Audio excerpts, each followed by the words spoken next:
So, maghanap buhay. Maghanap buhay. Para mabigat ano po. Okay lang na ano.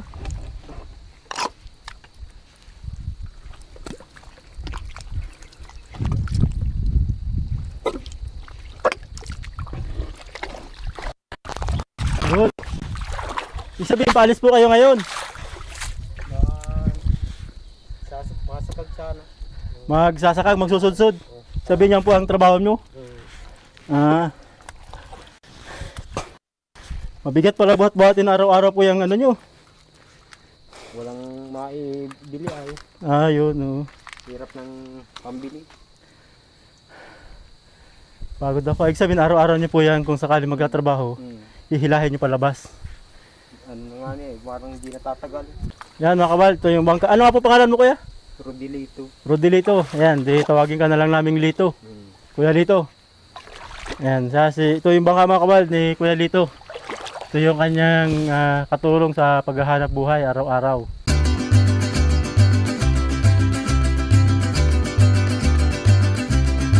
Yun mga kabal. So sa wakas, tapos din natin itong bangka na ginawa natin. Yun. Ayan. Ayan, Kuya Lito. Ayan. Liga kuya, dito.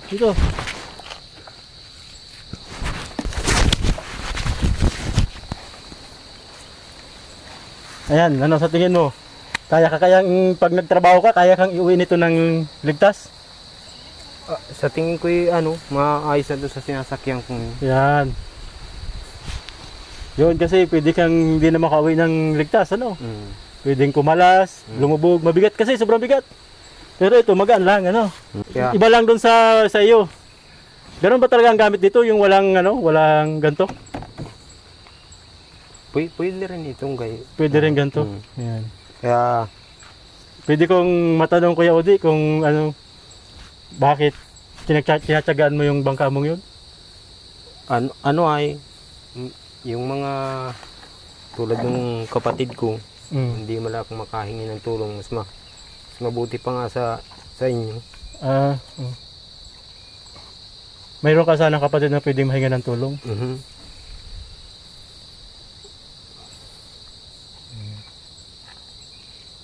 Ibig sabihin, gusto mo na rin sana magkaroon kahit simpleng bangka. Matagal na. Matagal na ba? Gusto ko rin sana kaya lang wala lang ay. Di ka sa kanya kahit nakapagsabi na hihingi ka ng tulong para matulungan kang nasaan siya? May trabaho yan sa ganyan sana ay. Malaki ang sahod. Nasa Pilipinas lang, nasa ibang bansa? Nasa yun? Saudi. Oo nga So kaya lang matagal ka ng masama ang loob ko na hindi mala ako na mas mabuti pa yung ibang tao na tutulungan. Yung sariling kapatid. Ayun. So parang makita mo itong bangka na to, yun ang naalala mo? Na ito yung matagal mo parang hinihingi sa kapatid mo? Na matulungan ka? Nangihiram nga ako ng 5,000 ay hindi man lang kahit mas pasaya pa nga sana kung mabigyan ako kahit 200. Ayun. So, ibig sabihin kung magkakaroon ka ng 5,000 makakapagawa ka ng maliit na bangka. Ayun. So kumbaga ayaw mo na rin sanang gamitin yung bangka na yun. Para sira na.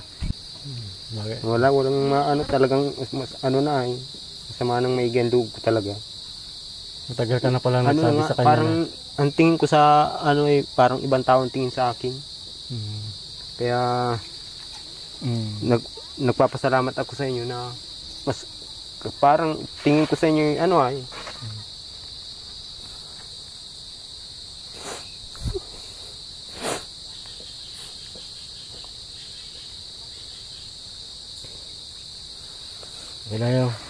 Wala yun, Lito, parang naintindihan ko yung nararamdaman mo na iniisip mo parang kami yung naging kapatid mo. Kahit di tayo magkakilala. Ayan. At sana nga Kuya Lito, sigurado ako hindi lang bangka yung parang kasi ang pangkaraniwan hindi lang ikaw yung nabigyan namin ng bangka, hindi lang bangka yung panghanap buhay. Sa palagay mo anong kulang pa dito para maging panghanap buhay mo? Gusto ko sana yung lambat sa bangka. Lambat? Ayun. So yung pag ganun, pwede ito, yun ang katamtamang panghanap buhay mo. Ayun. Hindi pa ito, hindi gantong lambat. Hindi. Ito anong hinuhuli niyan? Ano lang yan, hipon lang yan. Oo, tama kasi may napuntahan na kami dito. Pansarap kasi ito. Ayun. Kaya lang malaki laking halaga yun ay. Oo. Ayun. 3 banata. 3 banata. 300 rolyo. Ay, 300 metro ang kailangan. Kailangan para panghanap buhay. Para marami-rami ang mahuli. So, isa siguro sa matagal mo nang pinapangarap. Malay mo, bumawig sa iyo kapatid mo, yun naman ang sagutin niya. Ako sana, hindi sana ako magsasalita. Kaya lang sabog na ang ko sa, parang ibang tao nga ang tingin sa akin. Ayun. Kaya, tama kuya, halika. Okay ba nasubukan natin itong sagwanan? Sige. Yan. Yan.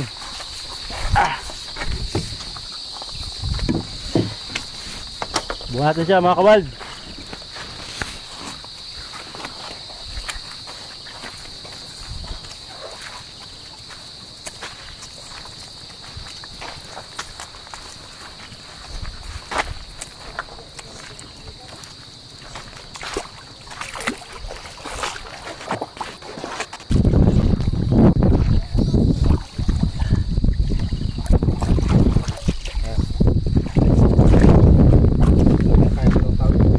Siguro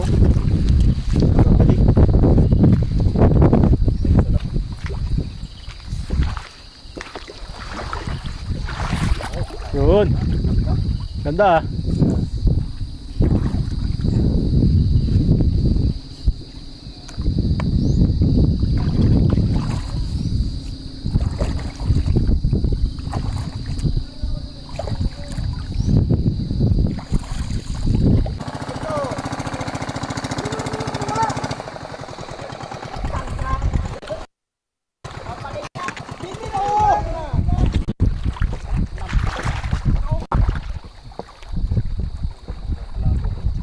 Yun mga kawald.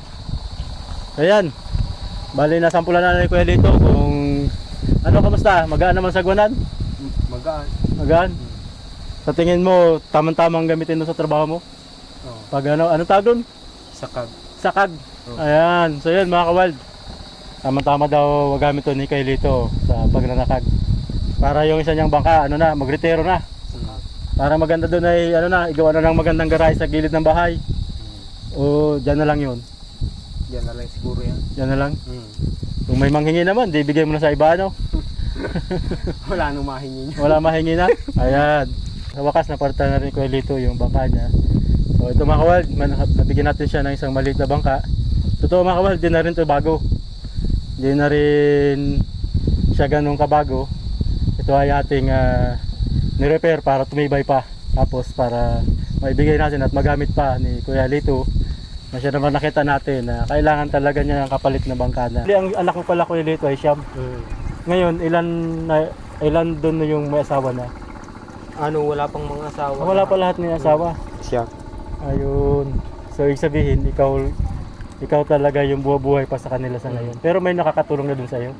May nakatrabaho na? Mayroon kaya lang kakaunti din naman. Tama lang pang bili-biling bigas. Ayun. Sige. Yeah. Kaya yung ito, malaking habang buhay kung tatanungin na utang na loob na rin sa inyo. Ayan. Kahit gaytong kahit ibang itsura. Ibang itsura pala ng panghanap buhay dito mga kawal. Napansin namin sa mga dumadaang bangka, walang ganto. Pero ito kasi yung meron tayo. Ito yung meron tayo, pero yun ganyan ang pangkaraniwang palang hanap buhay dito.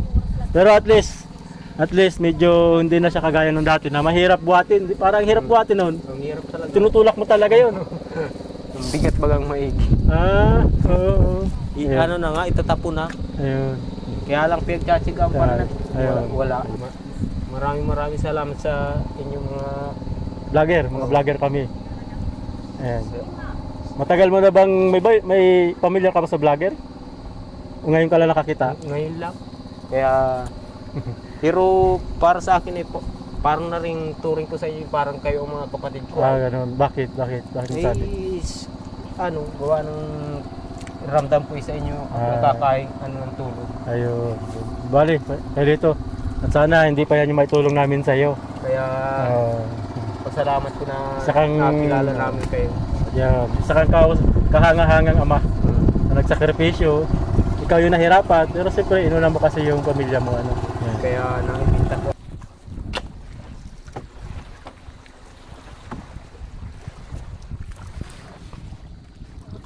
Kaya maraming salamat. Sige kaya, mag-ingat ka. Sana marami kang mahuli. Salamat. Oo. Yun mga kaward, yan po yung dati niyang bangka.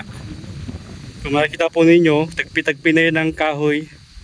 Yan, iba-iba na yung itsura. Saka marami na siyang ibuksi, tapal para hindi tumagos yung tubig. Kaya lumang-luma na siya. Kaya yun, buti na lang napalitan natin mga kaward, bago.